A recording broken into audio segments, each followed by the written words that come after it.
The war was over, but the scars it left were deep. King's Landing still smelled of ash and blood. The Red Keep, once a symbol of power, now stood half-broken, its towers cracked like an old bone. People moved quietly through the rubble, their faces tired, their eyes hollow. No one celebrated victory, not after so much death. Jon Snow stood by the broken walls, looking down at the city he had helped destroy. He had killed Daenerys to save the realm, but he didn't feel like a savior. He hadn't spoken to anyone in days. Not to Arya, not to Sansa, not even to Tyrion, who was still locked in the dungeons below. But things were not so simple. Grey Worm had refused to leave, and the Unsullied controlled the city. The North had declared independence, and the lords of Westeros were divided again. A fragile peace hung in the air, like a thin thread waiting to snap. Then came the meeting. The lords and ladies gathered in the dragon pit once more. This time, it wasn't about war. It was about rebuilding.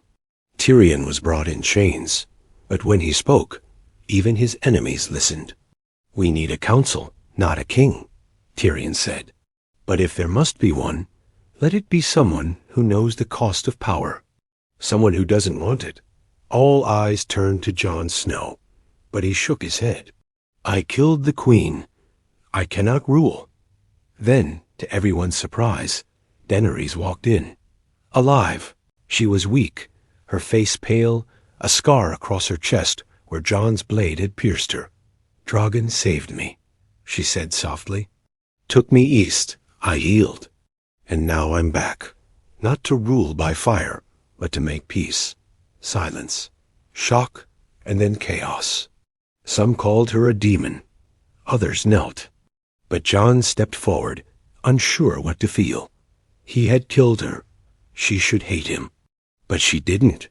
"You were right," she told him. "I was becoming what I hated. I saw it too late. But now I want to fix it with you, with Tyrion." Tyrion looked stunned. "You forgive me?" "I betrayed you. I forgive you both," she said. "If we are to build a better world, it must begin with forgiveness." And so, a strange alliance formed. Jon, Daenerys, and Tyrion. 3 broken people trying to heal a broken realm. They began by freeing Tyrion and calming Grey Worm. It wasn't easy. The Unsullied wanted justice, but Daenerys convinced them that rebuilding the world was the best justice. She promised them land in the Reach, a home of their own. Most agreed. Some didn't. Then they sent ravens to all the kingdoms. Invitations, not commands. "Come help us rebuild," they wrote. Not under a king or queen, but as free people together. Sansa replied first. She didn't trust Daenerys, but she trusted Jon. She sent builders and grain from the north. Arya, far across the seas, sent gold she'd taken from a ruined city. Even Gendry came, bringing Storm's End smiths. The first task was feeding the people. Tyrion organized the grain stores, and Daenerys, riding Drogon once more, helped find farms still untouched by war. Jon led workers through the rubble, lifting stones, building walls. He refused titles, but the people still called him king. Weeks passed, then months. Slowly, the city began to breathe again. Water ran through pipes. Markets opened. Laughter returned to the streets. But not everyone was happy. In the shadows, old powers waited. Lords who wanted the throne for themselves. Spies whispered of Daenerys' return. Whispers grew into plots. Jon felt it first.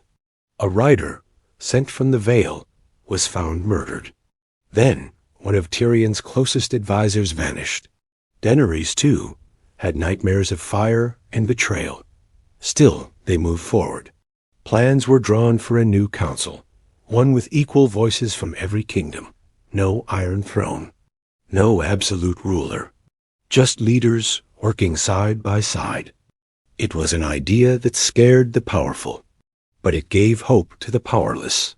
One night, as the 3 of them sat by a fire in the Red Keep ruins, Tyrion said, "Do you really think we can change the world?"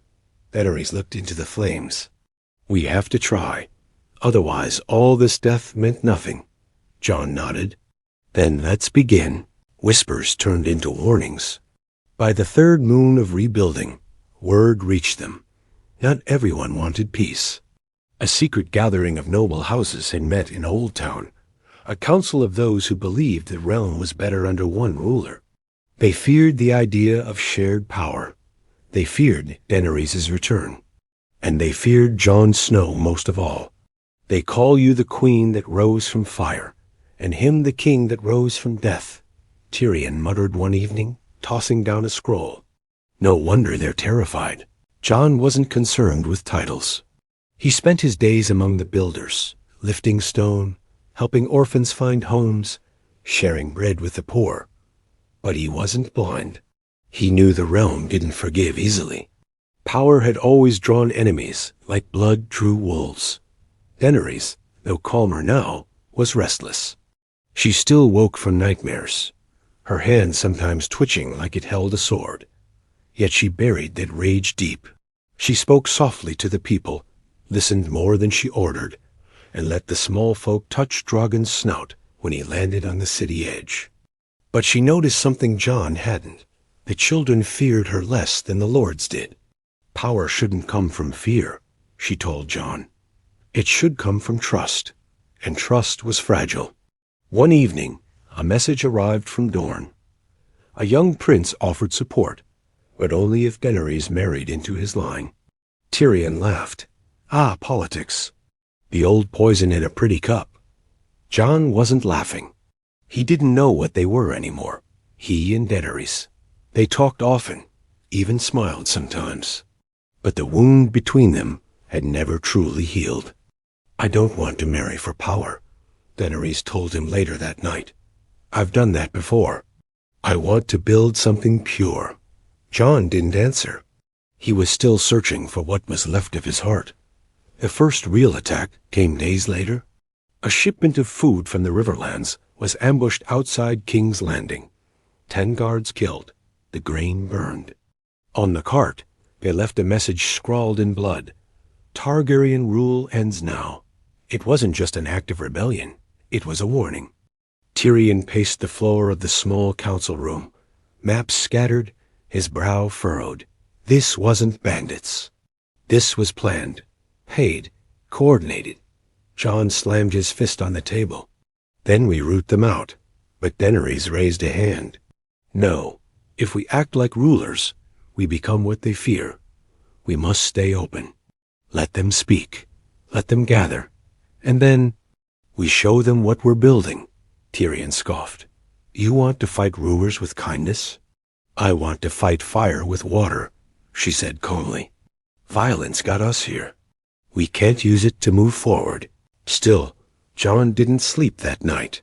He walked the ruined halls of the Red Keep alone, thinking about all the times mercy had cost lives. Could mercy work in a world built on blades? But the next morning, he got his answer. Not in words, but in a child. A young girl approached him in the city square, holding out a flower. Her arm was wrapped in a cloth. Jon crouched down and asked what happened. She whispered, "Soldiers came. They burned our home in Flea Bottom. Said you'd take it anyway." He blinked. "Who told you that?" "The men with the lion pins," she said. "Lannister men. Not the loyal ones, the exiled. Old banners rising again in secret." Tyrion was furious. "My family's legacy haunts us like ghosts." Jon tightened his grip on his sword. "Then it's time to bring the ghosts into the light." Daenerys agreed, but not with fire. Instead, they opened the gates. Literally, a massive public assembly was called. People flooded into the Great Sept ruins, now being rebuilt as a council hall. Daenerys stood before them not in armor, but in a plain dress. Jon stood beside her, hands empty. Tyrion read out loud the plan for the new realm. No throne, no single ruler. A rotating council, chosen by the people of each kingdom. Free lands for veterans. New roads, new trade laws, new schools. It was more than just a speech. It was a blueprint for a world no one had dared to dream. And as they spoke, someone threw a rock. It hit Daenerys on the shoulder. For a moment, the crowd held its breath. Drogon, waiting above on the tower, growled. But Daenerys only smiled. "That's your choice," she said, facing the man. "To throw stones or help lay them." The crowd didn't cheer, but they didn't riot either. They listened, and listening was a beginning. Weeks passed. The tension did not fade. It shifted. The streets of King's Landing buzzed with quiet debate. Some people began calling it the New Kingdom. Others whispered, the false peace. But something strange was happening. The people were watching. Not rebelling, not cheering. Watching. Judging. And that scared the old lords more than anything. In Old Town, ravens flew daily. Alliances were forming. House Hightower, remnants of House Lannister, broken bannermen from the Stormlands. They met in candlelit halls, speaking words that hadn't been heard since the time of the Mad King.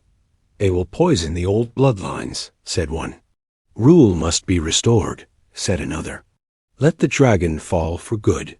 Meanwhile, Daenerys was changing in ways no one had expected. She still carried fire in her heart, but she walked slower now, listened longer. Children came to her. She laughed more, not like a queen, but like someone trying to remember how. Jon noticed. He didn't know whether to feel relief or fear. He had loved her once, truly, but now he wasn't sure what they were rebuilding, a realm or a second chance. "You should speak to her," Tyrion said one morning, sipping bitter tea and watching the courtyard below. "She's not the same woman you killed." Jon didn't answer. He was watching Daenerys play with a group of orphans, chasing them around with a wooden stick, pretending it was a sword. Drogon lay nearby, wings tucked, eyes closed, like an old dog too tired to bark. But Jon wasn't watching her. He was watching the shadow on the wall, the long spear sticking out from behind the well. He moved before he thought. In a blink, he was in front of her. The arrow hit him in the shoulder. The children screamed. Drogon roared, rising with a deafening shriek that shook the stones. Chaos exploded. Unsullied charged forward. The assassin tried to flee, but was tackled by a smith from Flea Bottom. Jon pulled the arrow out with a grunt. Blood poured down his arm, but he stayed on his feet. "I'm fine," he growled, ignoring the pain. "Is she safe?" Daenerys stood frozen. She hadn't seen the arrow, hadn't seen Jon move. When she realized what he had done, her face crumpled. Not with fear, but something worse. Guilt. "You took a wound for me," she whispered later in his chamber as a healer stitched his shoulder. Jon didn't meet her eyes. "I took an oath to protect the realm." "You're part of it." "No," she said. "I'm not the realm. I'm your guilt." He looked at her then, something sharp in his eyes. "Maybe you are." There was silence between them, thick, heavy. Then Daenerys did something she hadn't done since she rose from death. She wept. But this time, Jon didn't walk away. He let her cry. He let her lean against him. And in that broken moment, the pieces between them shifted. Not healed, not forgotten, but changed. Meanwhile, Tyrion found the assassin's letter. It bore a broken lion seal. Lannisters. "Again, this is more than rebellion," he told them both that night. "They're trying to ignite a war. They want you dead, Daenerys. And Jon, too. Your alliance terrifies them." "Then let them be afraid," Jon said. "No," Daenerys replied, her voice firm. "Let them come." And so, she wrote a letter, not to the traitors, but to the people. She ordered scribes to make thousands of copies. They were read aloud in taverns, nailed to walls, carried by ravens to every corner of the realm. "Let all who plot in shadows step into the light. We do not hide, we do not burn, we rebuild. If you wish for war, say so, and let the people decide who truly serves them." It wasn't just a challenge. It was a dare. And it worked. People began to choose sides. Not houses, ideas. In Winterfell, Sansa backed her brother and sent soldiers to defend King's Landing. Not for the crown, she wrote, for the future. In the Reach, peasants began turning in lords who hoarded grain. Daenerys fed us, you didn't, they said. But in the shadows, knives were still being sharpened. And as snow began to fall over the ruined towers of the Red Keep, Tyrion stared out the window and said, "Peace has never lasted in this city. Why would it now?" Jon tightened the bandage around his arm. "Because this time, we're not building peace for kings. We're building it for everyone else." Winter came fast. The winds that once danced over the sea now howled through the broken streets of King's Landing. Snow blanketed rooftops like ash, and people wrapped themselves in old furs, whispering that this winter felt different, colder, sharper, like the world was holding its breath. Inside the Red Keep, they worked day and night. Builders reinforced the council hall. Mesters organized the food stores. Blacksmiths forged tools instead of swords. But no one spoke of peace anymore, not aloud. The silence in the city wasn't calm. It was the silence before a storm. Then, one morning, a raven arrived from Old Town. The sigil was strange, not of a house, but of a sun split in two. Tyrion read the message aloud to Jon and Daenerys in the council chamber. "Your counsel is a lie. Your peace is a cage. You will not change the world. The world will change you into corpses." There was no name, no threat, just prophecy. Jon clenched his jaw. "They're mocking us." "No," Daenerys said, her voice colder than the snow outside.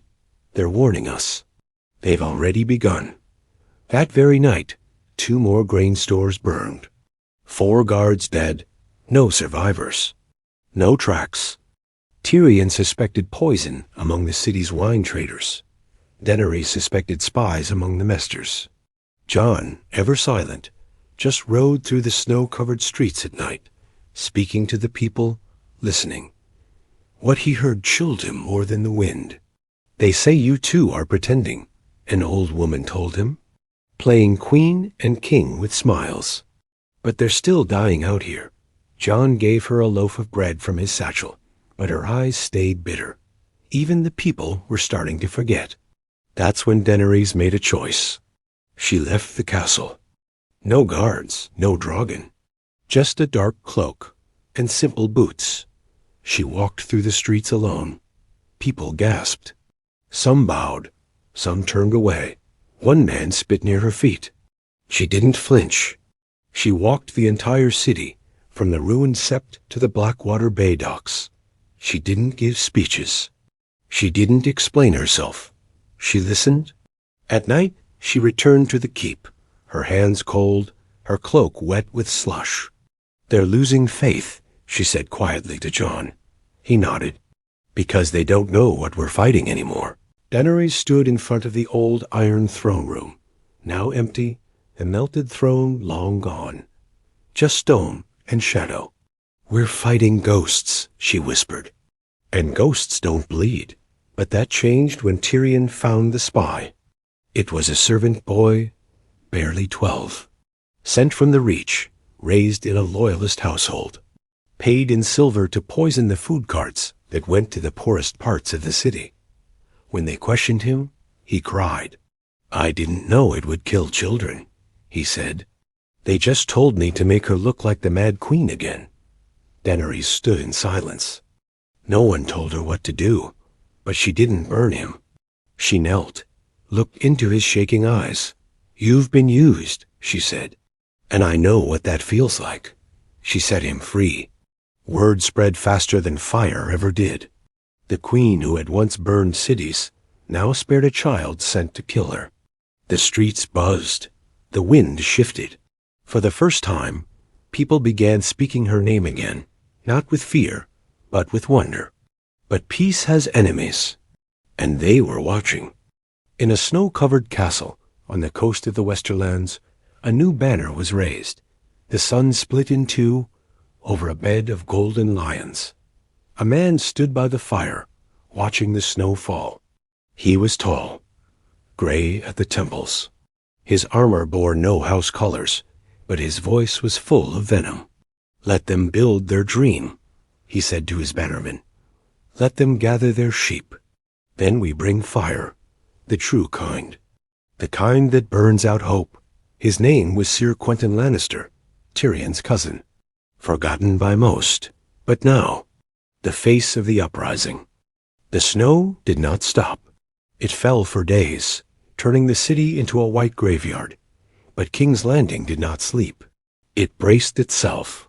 Jon stood on the city wall as the first scouts returned with news from the west. "They've taken 3 villages." One of the riders gasped, blood on his cloak. "They don't leave survivors. No banners, no mercy. Just steel." Jon looked out at the horizon. The sea was gray, the sky darker. "They're not marching," he muttered. "They're cleansing." Tyrion arrived a moment later, his face pale, lips tight. "It's him," he said. "Quentin Lannister. He's taken Casterly Rock." Jon's jaw clenched. "That was supposed to be abandoned." "It was," Tyrion replied, "until my cousins returned and dug up every weapon they could find. They call themselves the True Flame now." Daenerys joined them, her cloak heavy with snow. "What do they want?" Tyrion laughed bitterly. "They want to finish what the Mad King started. Just from the other side. No dragons. Just blood." It was worse than rebellion. It was war, disguised as cleansing. Quentin had sent a message of his own. This time, it wasn't a scroll. It was the head of a farmer from the Riverlands, nailed to a wooden post just outside the city walls. A note tied to the hair read, "The people want strength, not speeches." Daenerys didn't speak for a long time after that. When she finally did, her voice was steady. "We need allies." But allies were thinning fast. The Vale remained silent. The Stormlands were divided. Even Dorne, once loyal, now hesitated. Fear spread like wildfire, not of Daenerys, but of war returning again. "They don't want to pick sides," Tyrion muttered. "They want to survive. And we give them something more powerful than fear," Daenerys said. "We give them a choice." She ordered ravens to every kingdom. Public letters. Open declarations. "We are not kings. We are not tyrants. We are builders. Join us, or join the ones who would turn your homes into tombs." But words could only go so far. Jon took a different path. He gathered 100 riders, veterans, farmers, even thieves, anyone who could hold a blade. He led them west, not to fight, but to defend the roads, to protect refugees fleeing Quentin's path. The first battle came near the ruined town of Cornfield. Jon's force found the remains of a massacre. Women hanged from trees, children frozen in the snow. The attackers had left behind a sigil burned into the bark, the split sun. Jon buried the dead himself, every last one. When the last grave was filled, he stood before his men and said, "This is not about thrones anymore. This is about who we become when no one is watching." They rode out the next day and intercepted a raiding party, 50 of Quentin's men. The snowstorm helped. Jon struck like a ghost. By sunrise, only 4 of the enemy remained breathing. One of them, a knight in lion-edged armor, laughed through a bloodied mouth. "She'll burn again. It's in her blood. And you'll help her do it, bastard." Jon drove a dagger through his throat. When he returned to King's Landing, he was covered in blood. Daenerys met him at the gates, wordless. She touched his shoulder, and for the first time in months, he didn't pull away. Inside the keep, Tyrion had news. "Sansa sent word," he said. "She's coming south, with 5,000 northern men." Jon blinked. "She's leaving Winterfell?" Tyrion nodded. Her words were, "If they want to kill a dream, they'll have to fight a wolf first." But the best news came from the most unlikely place, the Iron Islands. Yara Greyjoy had seized a Lannister supply ship near Fair Isle. She sent a raven. "I don't care for thrones." But I do hate cowards who burn farms. I'm in. The tide was turning. But so was the enemy. Quentyn Lannister had grown bold. He no longer hid in the shadows. His banners now flew openly across the Westerlands. And then came the real blow. One of Daenerys' ravens returned, with its wings broken and a tiny dagger through its chest. A message attached read, "The next head will not be a farmer's, it will be yours." The storm finally broke. Not the snow, that still fell like the sky was trying to bury the world, but the silence before war. Sansa arrived first, cloaked in gray, her red hair dusted with snow as she entered the gates of King's Landing. She looked at Daenerys without blinking, and for a long moment the city held its breath. "I didn't come for you," she said quietly. "I came for Jon and the realm." Daenerys didn't flinch. That's good, because this time the realm needs wolves. The tension between them hadn't vanished. It had only frozen over. But now, both women understood something deeper. Survival mattered more than pride. Sansa brought 5,000 Northmen. Hard men, tired of blood, but loyal to the bone. When they marched through the streets, the people didn't cheer. They stood silently, watching. Hope had returned, but so had the shadow of death. Tyrion, meanwhile, stood at the map table night and day, drawing lines, counting supplies, calculating the impossible. Quentyn was not just marching. He was swallowing land. Every town he took, he gave two choices: bend the knee or burn. Most bent, some burned. He didn't want to rule. He wanted to erase. Jon returned from another ride with a broken shield and a deeper limp. His face was tired, his eyes harder. "He doesn't take prisoners," he told the council. "He doesn't want a kingdom. He wants a graveyard." They had one advantage left: time, so they built. The streets of King's Landing became fortresses. Every wall reinforced, every sewer sealed, every tower manned. And then Daenerys did something no one expected. She flew, not to burn, but to speak.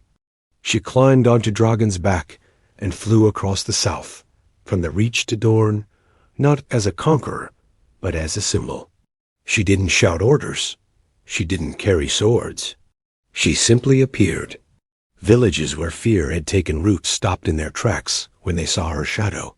And in the markets, people began to whisper, "She came back.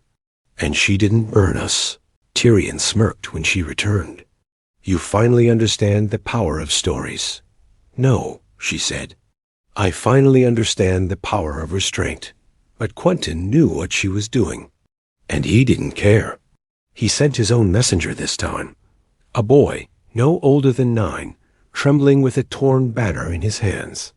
Quentyn's message was simple, burned into the cloth. Let the city burn again. I will finish what she started. The council hall erupted in argument. Tyrion: "We strike first, surprise them, cut off their march." Sansa: "We hold the walls, make them bleed trying to reach us." Daenerys: "We offer terms." Jon looked up sharply. "You think he'll accept?" "No," she said, "but the people will see who still wants to build, and who wants to destroy." So they sent a peace envoy, a group of unarmed riders carrying white flags and food. Quentyn killed them, publicly, hung them upside down along the road, and the next morning his army arrived. 50,000 men, catapults, siege towers, flaming pitch. The banners flew high, the split sun, golden lions, and a new one, a blackened wolf pierced by a sword. Jon stood on the battlements and saw them stretching across the fields like ants in the snow. Tyrion exhaled slowly. "Well, it seems death is on time." Daenerys said nothing. She stood with her eyes closed, one hand resting on Drogon's neck. Jon finally spoke. "Let him come." And then he turned to Tyrion. "When the gates fall, you light the oil." Tyrion blinked. "You mean to trap him inside the city?" "No," Jon said. "I mean to bury him inside it, Daenerys opened her eyes. "What are you planning?"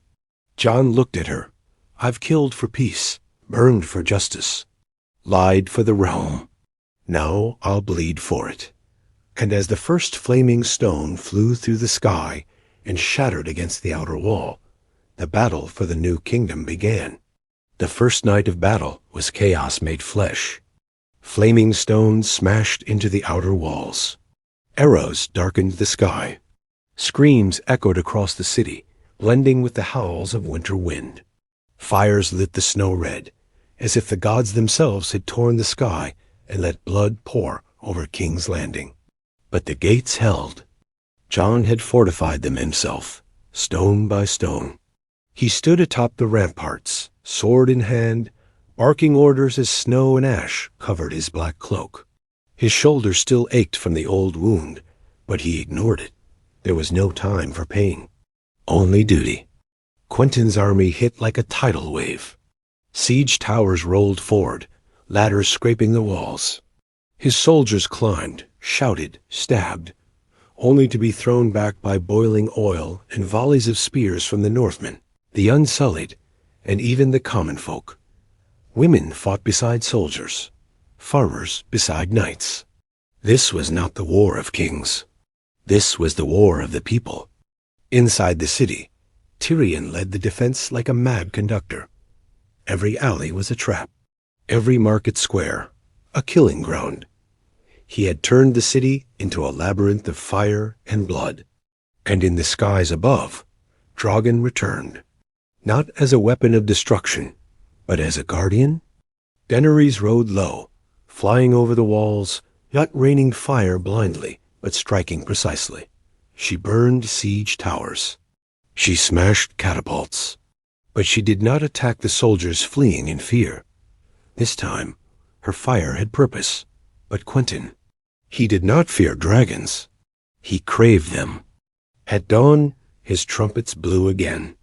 But this time, his vanguard carried something different. Massive crossbows, crafted in secret, hidden under cloaks, scorpions. One bolt flew past Drogon's wing, missing by inches. The second struck. Drogon shrieked, the sound splitting the sky. He staggered in the air, nearly falling. But Daenerys held tight, whispering to him in High Valyrian. He didn't crash, but he couldn't fly high anymore. They landed in the square near the Red Keep. Mesters rushed forward. Blood leaked from Drogon's shoulder, steaming in the snow. "He'll live," Daenerys said through gritted teeth. "But he won't fly again today." Jon arrived then, armor-dented, face streaked with ash. "He did enough," he said, then looked at her. "Now it's our turn." By midday, Quentyn had breached the outer gate. His soldiers poured into the city, not disciplined, not marching, but tearing everything apart. Looters, killers, fanatics. Daenerys stood on the steps of the council hall as they charged. She didn't run. She didn't command Drogon. She raised a white banner. "Lay down your arms," she shouted. "You were lied to." They didn't stop. But one man, just one, dropped his sword. Then another. Then a third. Tyrion watched from above, eyes wide. It's working. She's breaking their will. But then, Quentyn entered the city. He rode a black horse, his golden armor stained with soot, a massive axe in hand. When he saw Daenerys standing alone, he laughed. "You still think you're different?" he shouted. "Still clinging to mercy? That's why you'll die like your father." He charged her. Jon met him halfway. Steel rang against steel. Jon's blade met Quentyn's axe in a clash that shook the stones. Around them, the city seemed to blur, as if the entire war had narrowed to this single duel. "You could have had peace," Jon growled, blocking another swing. "You could have had power," Quentyn spat. "But you gave it to a mad woman." "She's not mad. She will be." Quentyn's axe slashed across Jon's ribs. Blood poured. Jon dropped to one knee. Daenerys screamed. Quentyn raised the axe high, only to be tackled by a blur of gray. Ghost. The direwolf leapt. teeth sinking into Quentin's shoulder. He screamed, stumbled, and Jon rose with a roar, driving Longclaw through Quentin's chest. The axe fell. So did Quentin. His blood soaked the snow like ink and paper. The silence that followed was louder than the battle itself. The true flame broke. Their leader dead, their lies exposed, they fled. Some surrendered. Some ran into the alleys, never to be seen again. The city didn't cheer. There were no banners raised, no songs sung, just relief. And exhaustion. Jon collapsed on the steps. Daenerys caught him, cradling his head as the snow turned pink around them. "You came back," she whispered. "I never left," he murmured, eyes flickering. "You saved them." "No," he said, barely awake. "We did." Tyrion stood nearby, arms crossed, face unreadable. Behind him, Sansa watched, a look of cautious pride in her eyes. Peace had come. Not with fire, not with crowns, but with blood, restraint, and the will to keep trying.